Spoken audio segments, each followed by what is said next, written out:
New Africa is rising. It can claim the youngest median population in the world, sitting at around 20 years old, versus the other continents, which sit at over 30. It is the second largest continent in the world as well, and was home to the richest man to have ever lived. The tallest, fastest, and overall biggest land animals are from this beautiful continent. Often overlooked in history, Africa, the home of over 3,000 ethnic groups, and over 2,000 languages, deserves more than 10 minutes, so we urge you to use this video as a stepping stone to more advanced topics.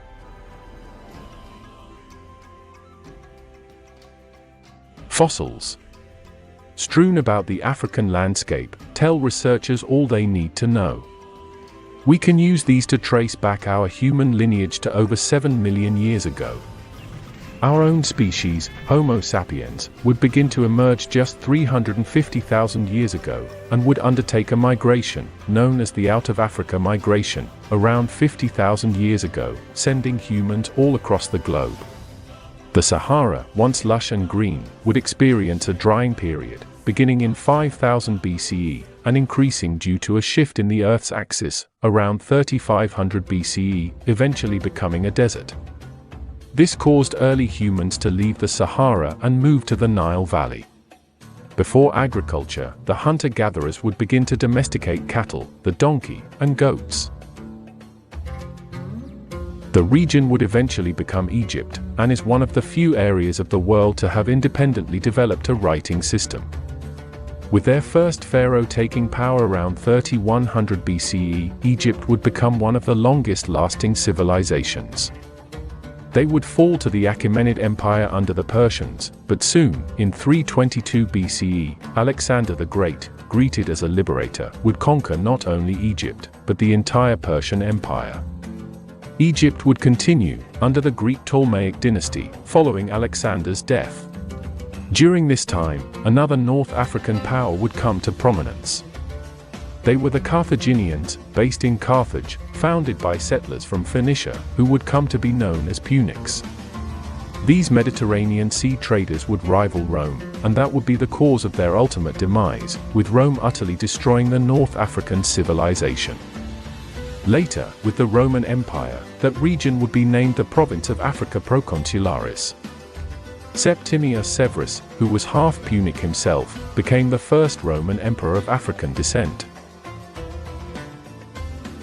The 1st century CE were marked by the spread of Christianity in Africa in the regions closest to Judea, like Egypt, Nubia, and the Aksumite Empire.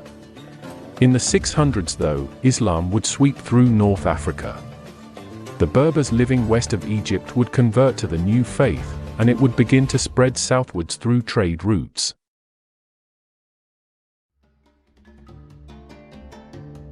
In West Africa, we believe the Mande-speaking peoples to have discovered agriculture independently, and created numerous urban centers, like Dar-Tashit and Wallata. A bit to the east, Genui-Jano was settled around 300 BCE, and grew to be one of the most important urban centers in sub-Saharan Africa. Around present-day Nigeria, in 1500 BCE, the Nok culture would thrive, creating impressive terracotta figures of humans and other animals.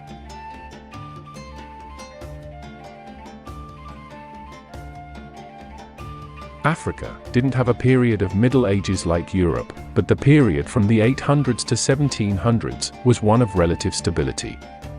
To the south were the Bushmen, or San peoples, living decentralized hunter-gatherer lifestyles.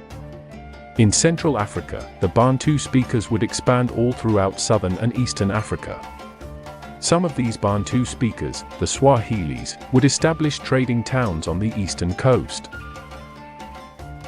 West Africa, the Sahel in particular, is where Africa's most prominent kingdoms and empires would take hold, amassing their wealth through trading routes on the Sahara. Apart from the older Ghana Empire and Kanem-Bornu Empire, the Mali Empire would become the most famous, through the wealth accumulated by Mansa Musa. After the empire became fragmented, Sunni Ali would take control of the territory and trading routes in the 1400s, founding the Songhai Empire, the largest in Africa. Islam would then become its official religion soon after. In North Africa, tribal confederacies from Arabia migrated westwards into the lands of the Berbers. This caused a mix of culture, with the Berbers becoming Arabized.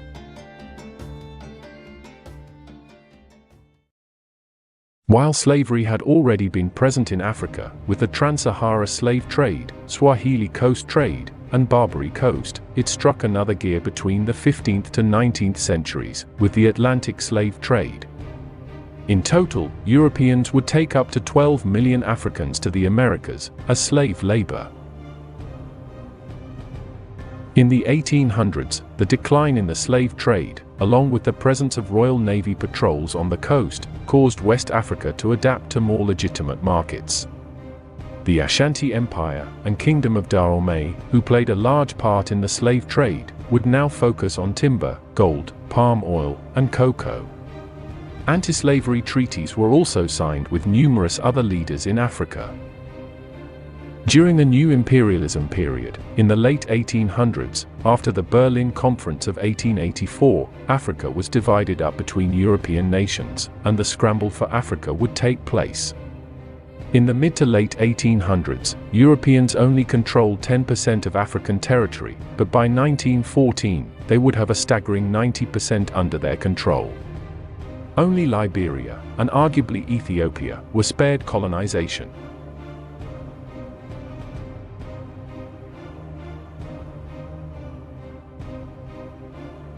After World War II, a wave of decolonization occurred, and native Africans took back their land in mass independence movements.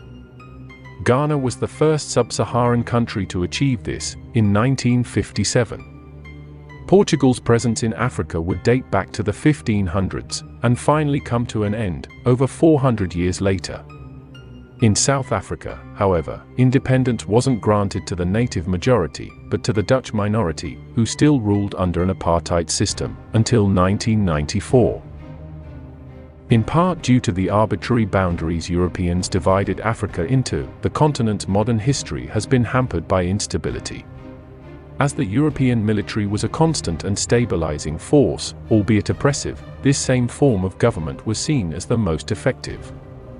Military dictatorships would dominate Africa during the latter half of the 20th century. This period would see an unlucky 13 presidential assassinations.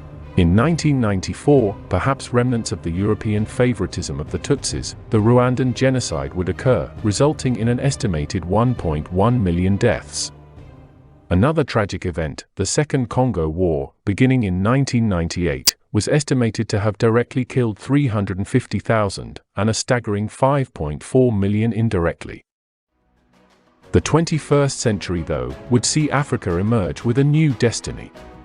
Ravaged by centuries of colonialism, exploitation, and political corruption, new economic investment in Africa is giving the continent new hope. Investments are notably by China, even if this can be seen as neo-colonialism, but it's still seen as preferable to the violent, hard imperialism of the past. What currently threatens Africa the most, however, is climate change, and it will take a global effort to change course, one we have no choice but to take.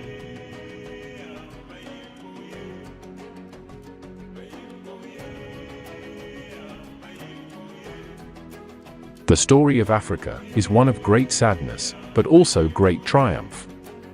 It is one of the most beautiful continents on Earth, home to numerous species, including our own.